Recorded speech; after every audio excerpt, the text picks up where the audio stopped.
What's up, everybody? Pete DiCarlo, the DFC Investment Podcast, episode number 2.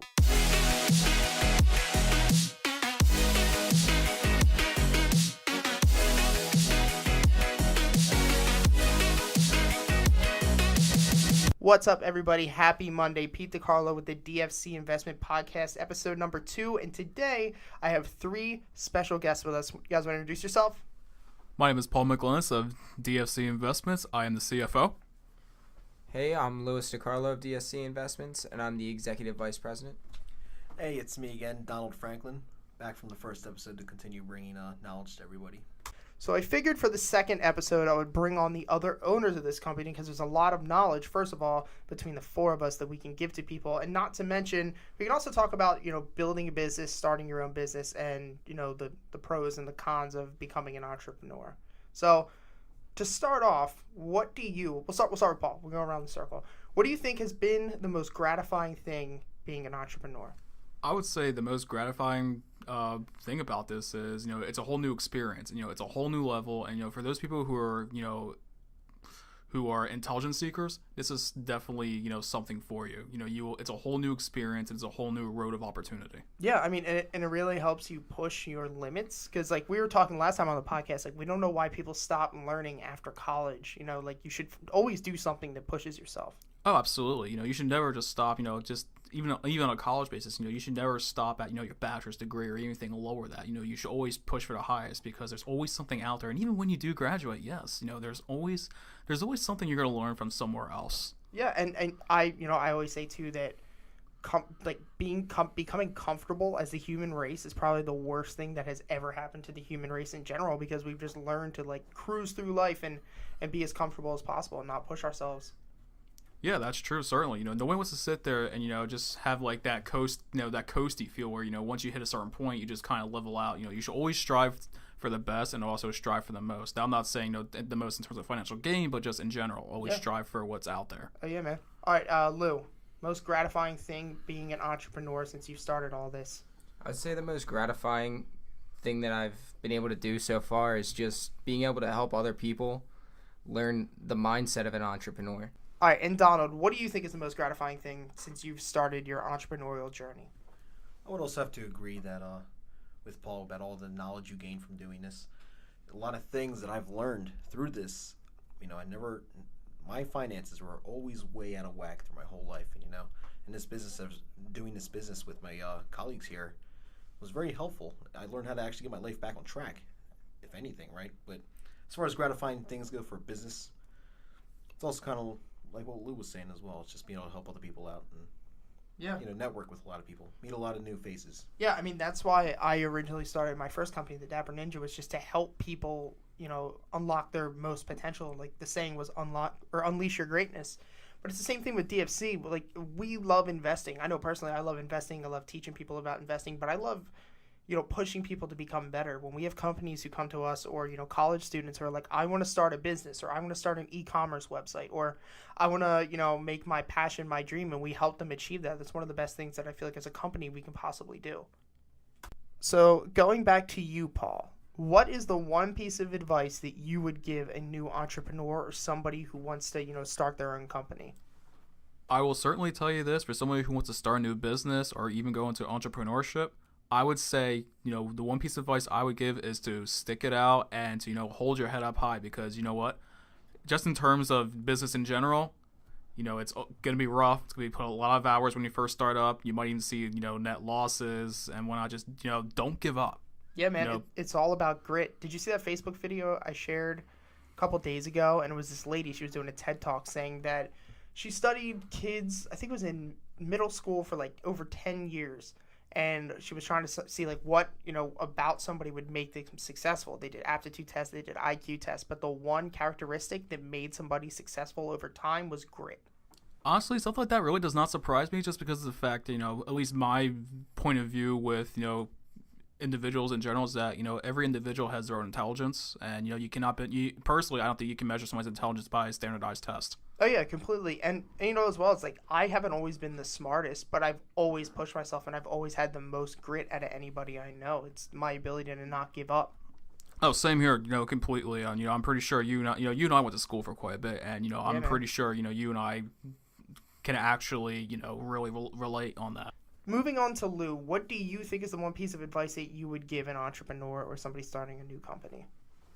I would say that you're not as smart as you think you are.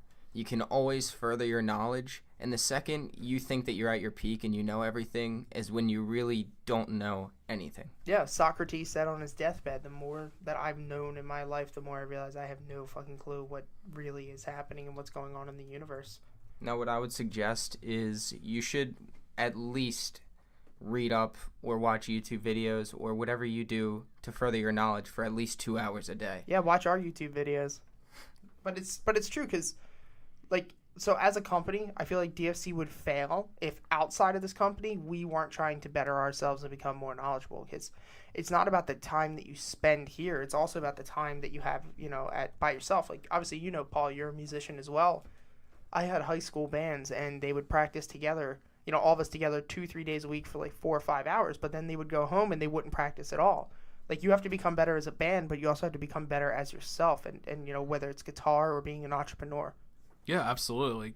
In terms of at least on the side of having a band, one person who sticks out if they're not practicing, it's very noticeable. Especially it's even if it's the bass line, at least on my end, since I play bass recreationally, it sticks out like a sore thumb. Any instrument really does too, especially the drums, who sets the time of the whole entire song. Yeah, and they always say too, somebody has to be a weak link in a company or in a team or in a band, and you don't want you to be the weak link. Mark Cuban always says that if you're sitting at a table with a bunch of people and you don't see the sucker or the person who's not as smart as everybody, that's probably you. And that's a good, time to acknowledge that and realize I need to become smarter, I need to become better at my job and better at what I'm doing.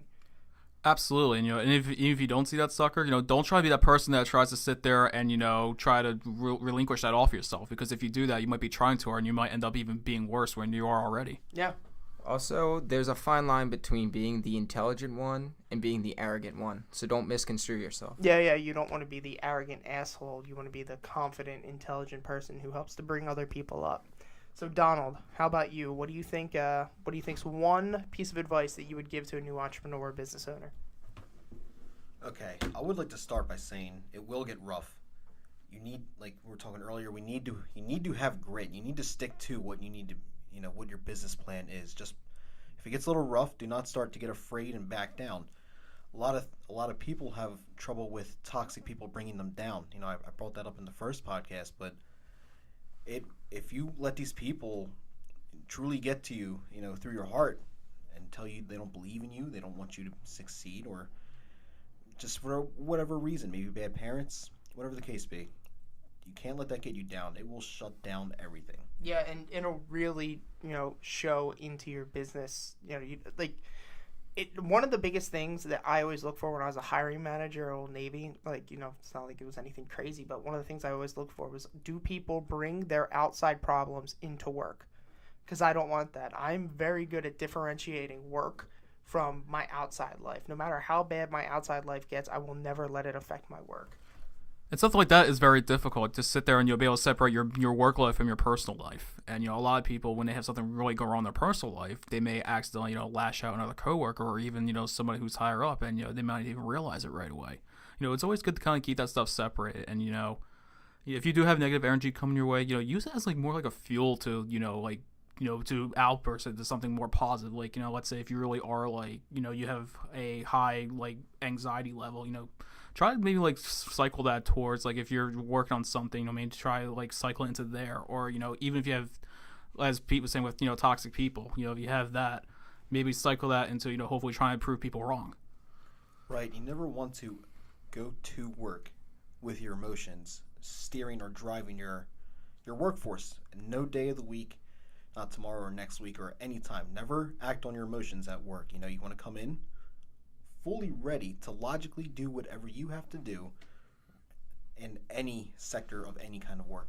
Yeah, and that's why too, people bitch about pay all the time, but you get paid in any job based upon how valuable you are to the company. So if you do a shitty job, whether you're folding clothes at Gap or Old Navy, or you're a vice president of JP Morgan, your performance and your results are going to directly affect your income stream. That's why, certain car salesmen make more money than other people. That's why a lot of people in sales and commission make a lot of money, because they generate a lot of revenue. The best piece of advice, I guess, from me to any entrepreneur is that there is not the right time to do something. We talk about it a lot here at DFC, but it is because it is true. I wasted so many years of my life, so many ideas, so many things that I didn't try to bring into fruition because I didn't think it was the perfect time. I didn't think that it was the perfect time for me to start a company. I didn't think it was the perfect time for me to ask a certain girl out. I didn't think it was the perfect time for me to do certain things. That's why they say the richest place in the world is the graveyard, because it's filled with, hopes, dreams, talents, ideas that people never, had the perfect time to start. All right, guys. So moving on to the actual topic of today. First of all, if you guys have any more entrepreneurial questions, come on in. We'll do a consultation with us if you need some mentoring. If you want to just contact us through email, peterdicarlo@dfcinvestments.com. We'll link all of the emails down below if you want to reach out to a certain one of us, or go onto our website, www.dfcinvestments.com. Or even check out our Facebook page. Yeah, social media, we try to be extremely active on social media. Check out our YouTube as well. We give away a lot of free content. We're going to be uploading about 3 videos a week, as well as 1 to 2 podcasts a week as well, because we, like we said, we like helping people and we believe in giving away free content. So speaking about that, let's move into today's topic, which is personal finances. So, Mr. CFO Paul McElendis, you want to take it over for a little bit here, and we'll chime in when we see necessary? Absolutely. Just, on personal finance, a lot of things that, a lot of people struggle with is money, and cash flow. How do I sit there and, generate more cash flow to, better myself, or to even, pay loans off? And some of the things that I would recommend is what my uncle actually taught me, is to what's called pay yourself. Take a portion of your salary and put it towards somewhere, whether it's in a savings account, a 401k if you have one, anything. Make it something that you can use towards your benefit, and or even, like I said, something that's like just a personal, I want to spend some money fund. Yeah, and what we talk about from the stock side, with DJ, is that take a little bit of extra money every once in a while and put it into your stock portfolio, into your investment portfolio, because that's how really compound your income. Exactly. Like I said, you're taking, a portion of your salary for you to do whatever you want to do, whatever you want with. Besides, investing can actually be a lot of fun. A lot of people just think it's something that a lot of older folks will do. Just keep compounding money into a 401k or something. But no, investing in the stock market, maybe even if you are, fortunate enough to have enough capital, is to even invest in real estate. But it can be scary, but it is a fun and exciting road a lot of times too. Yeah, and I feel like an old man when I'm like, investing is fun in the stock market, but every single morning, me and Lou and DJ meet up together at Starbucks or at the office, and we just decide what trades we're going to make that day and whatnot.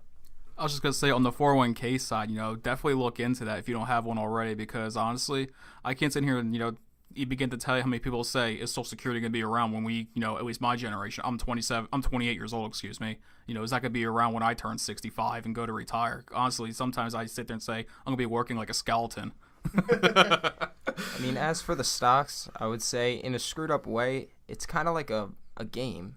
Yeah. And I love being able to learn all the little nooks and crannies in the market that I didn't even know existed. Yeah, and every single day I learn more about the stock market. I learn more about what I should look into as a company, and it's like you said, especially with the 401k and the Social Security. I don't think Social Security is going to be around by the time we're older. And look at life expectancy nowadays. Like they say like, oh, you retire at 65, but back in the day you lived till 85, 86. Now we have people living to be 100. What if we live to be 110, 120? And you're not working for the last 50 years of your life? Yeah, well, what's going to happen at that point? Not to sit here and strike fear into everybody, but if you guys are young now, start saving money, because you're going to need it at some point, whether it's sooner than later or even the other way around. Yeah, well, I wouldn't even say save money. I'd say start investing money, even if it's just a small amount of passive income that sits into your account, because when you retire, you should have still, even though you're not working, multiple flows of income. You can't just build this, gigantic pillow of money that you just take money out of it for the rest of your life. You have to keep putting more money back into that, bundle of cash. Absolutely. If you want to know something really even interesting, believe it or not, I was in an economics class some time ago when I was in college, and the one thing I learned which I thought was really perplexed was, in reality, we are all technically millionaires. At some point, we bring in, at some point over time, we actually bring in $1 million. Whether whether it's something like we sit and win the lottery somehow, or even over time we actually get to the point where we bring in $1 million. Just an interesting fun fact for you. I mean, yeah, think about it. If you make $50,000 a year in 20 years, you'll make $1 million. But just think to yourself, like, where does that money go? That's another scary thought. Yeah. Yeah, I mean, and that's one of the things that I really realize, like, I need to start saving and start investing for my future and really when I'm an old man. Because I know so many people who have fallen, gotten hurt. Like, my dad lost his leg in, like, a work-related incident. So, you like, horrible things can happen, and you need to have financial freedom, and, you need to be financially confident. And that actually leads us to another thing that I would also recommend is, if you do have money to set aside, have yourself what I call the oh shit fund in the event that, something like that happens where, if you are incapacitated, be ready. Yeah. And even if, it doesn't have to be when you're incapacitated. It can be anything, car breaks down, you have to, put in more money for a loan or something like that. Anything, have something set aside for yourself. Yeah, I mean, they, we like to push to have 6 months of your living expenses set aside before you decide you're going to start investing in the stocks or whatever. But, sometimes that's unrealistic, but definitely have a no shit fund of at least 2 or 3 months, God forbid, if something happens, and you can't get workman's comp or disability.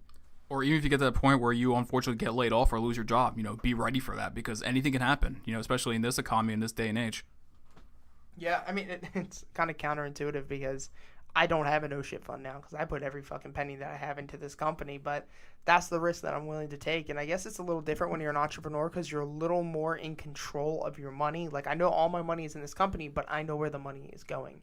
I know what money is coming into the company, and I know what is going out of the company. I mean, we also have the millionaire mindset, so if we were to lose all our money today, we're just going to get it back anyway. Yeah, and it's true, too, because, like, we always say, who's, like, a good example? I always say Donald Trump. People don't like to, enjoy Donald Trump, but who's a rich person? Usually say Warren Buffett as well. All right, so Warren Buffett. We'll say Warren Buffett because he's a real good one. If you took all of Warren Buffett's money away from him today, in 5 or 6 years, he would probably have at least $5-10 million because he has a millionaire mindset, and he has the mindset of how to really have wealth and be successful.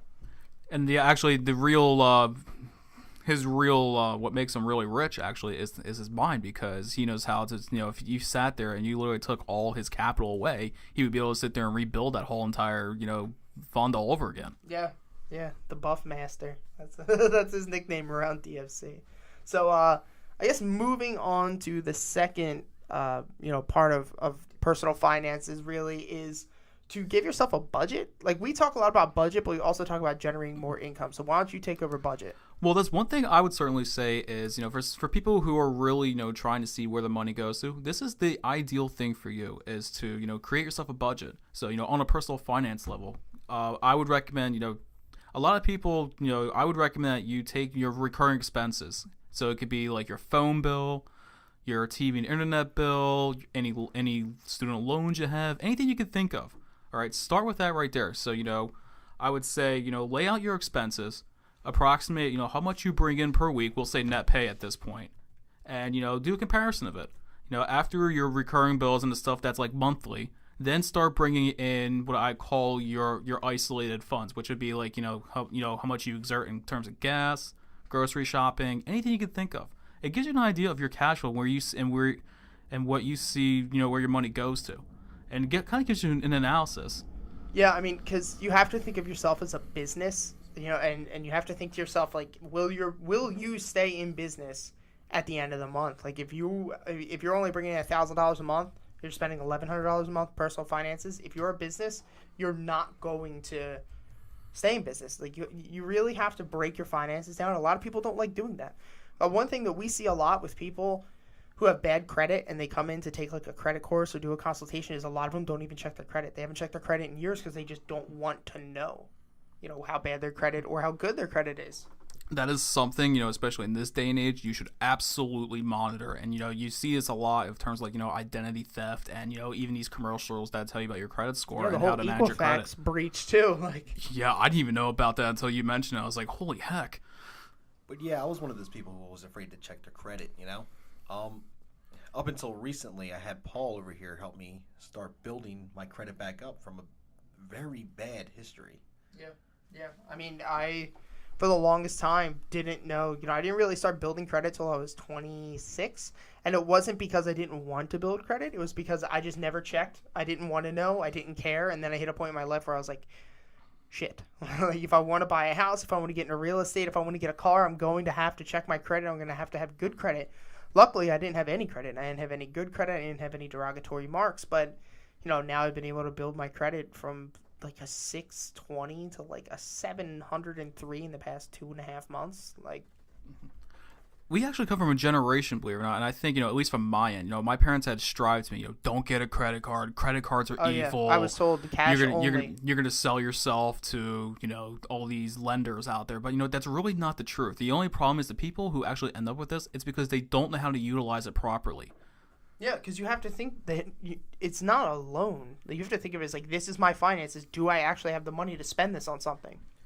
And, like we were saying, just a lot of financial inexperience will, ultimately bring you down, as well as tons of people every day have no idea what they're doing, will get involved with like credit cards, car notes and all these things, and once they get to a certain point, they just don't even know how to handle it anymore. And then get overloaded. Yeah, I mean, the one... Go, were you say something? Go ahead. What were you saying? I didn't want to No, go ahead. You're fine. Go ahead. I was going to say, sometimes your credit score could be better than you thought. I mean, I actually looked at it, and I've had a couple credit cards. I was late on payments, and I actually realized my score is a little better than I thought. And it's really not too hard to bring your credit score up if you really bust your ass, pardon my French. Yeah, but if you know how to do it correctly is the main thing. It's like... I think of the credit realm as a game. Why do you not want to know all the rules to that game? One of the fucked up things that we did and that, retailers did at Old Navy is we would have to push as managers to, our customers and to our sales reps. Like, how many credit card inquiries did you get today? Because that was a main thing. And what we would do is be like, oh, take 50% off of your entire order if you apply for an Old Navy credit card. Well, these people are like, well...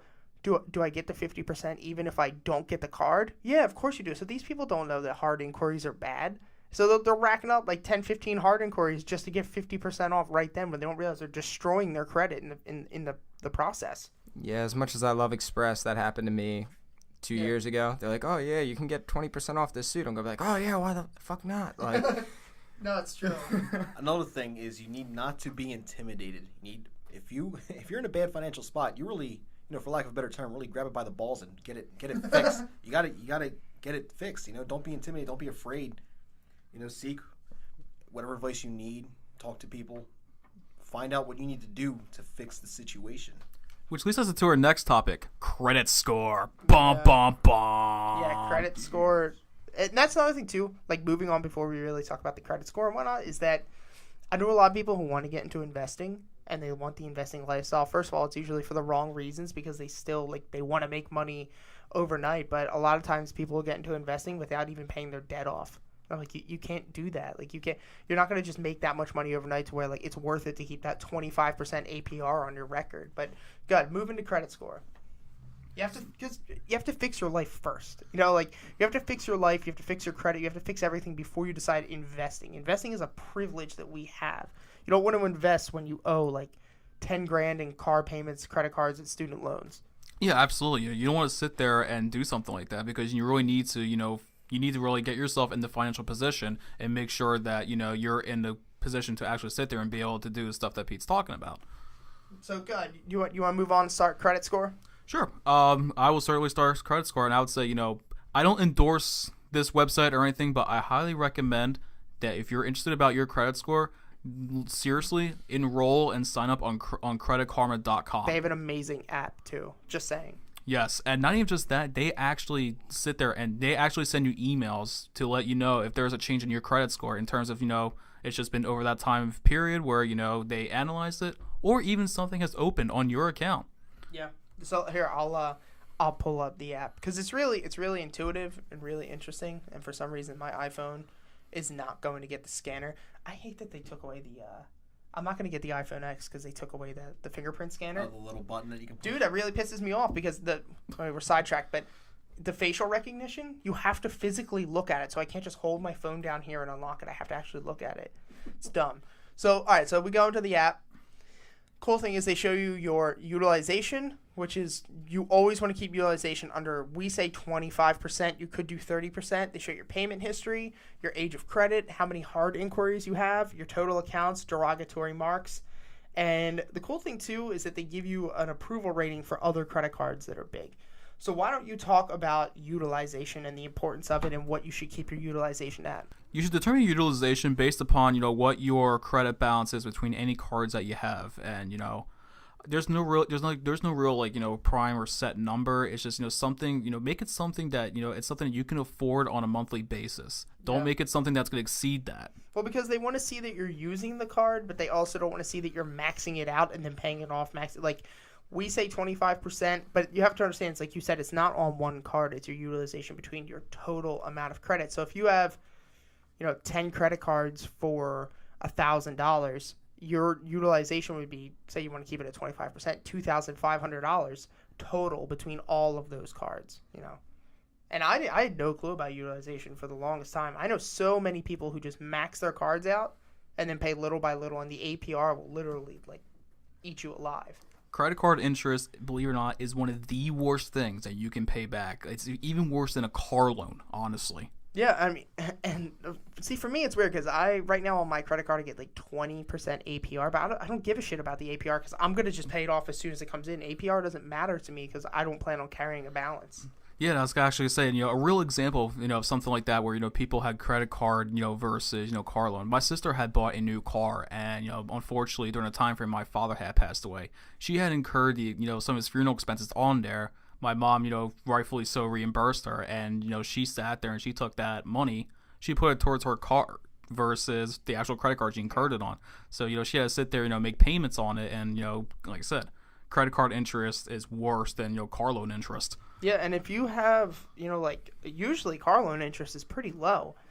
My grandfather has a credit score of an 860, or not, you can't even get an 860. I think it's an 840. It's low 840s, but his car loan is 0.4% or 0.5%. It's literally ridiculous. And not even just that, on your car loan, don't let the interest rate fool you. Right, you're gonna have your set principal amount, and then based upon what you pay, a portion that will be interest and a portion that will be principal. It's one thing I actually also like to stress is that when you do take a car loan out or any type of mortgage, put a little extra towards it. Have a little extra money go towards that interest. You have maximized your principal off. Exactly. A little portion that goes to interest, a little portion that goes back to your principal, and not even just that, you pay it off a lot faster. Yeah. Always pay the principal off, not the interest, if you can, because it's smart to get rid of that.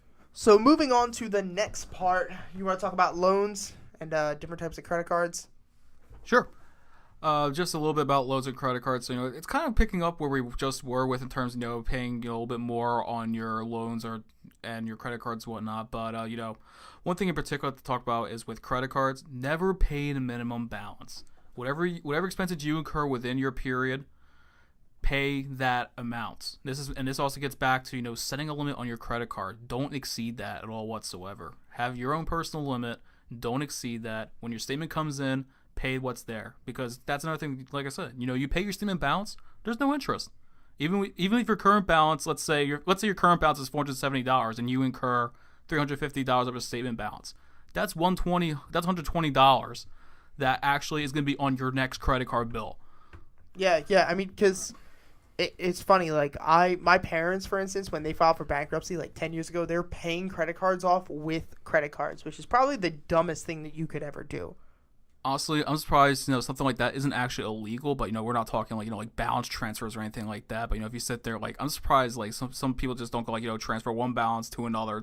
I'm surprised at a certain point that doesn't become illegal. Yeah. I mean, I wouldn't be surprised if it eventually becomes illegal because, it's crazy.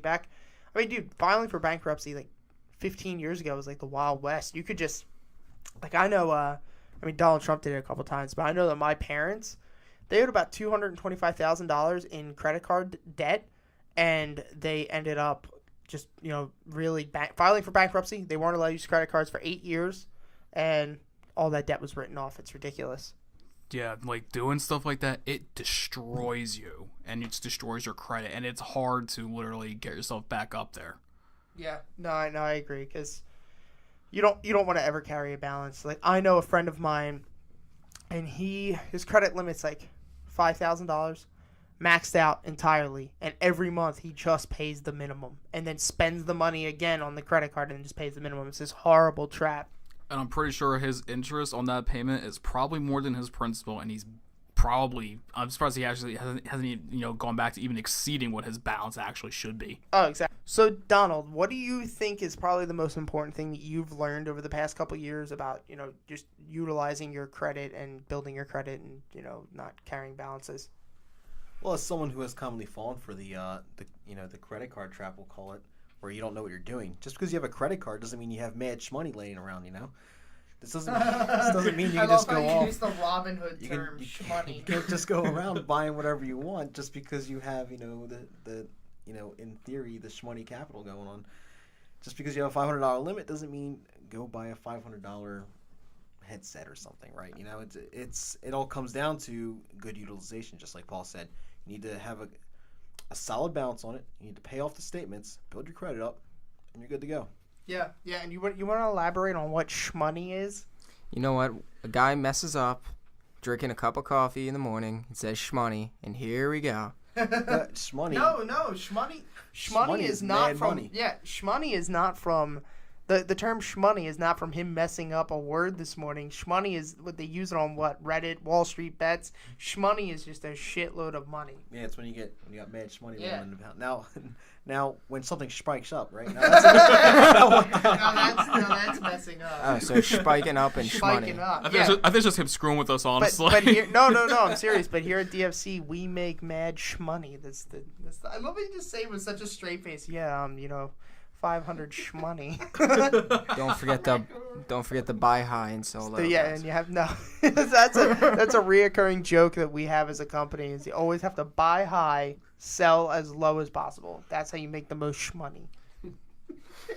I'm sure what you all know is complete BS for the record. Oh, yeah, of course. No. And always max out your credit cards. Yeah, max out your credit cards. Max out your credit card. Take out $100,000 for a new Tesla. This is supposed to be helpful, not killing you.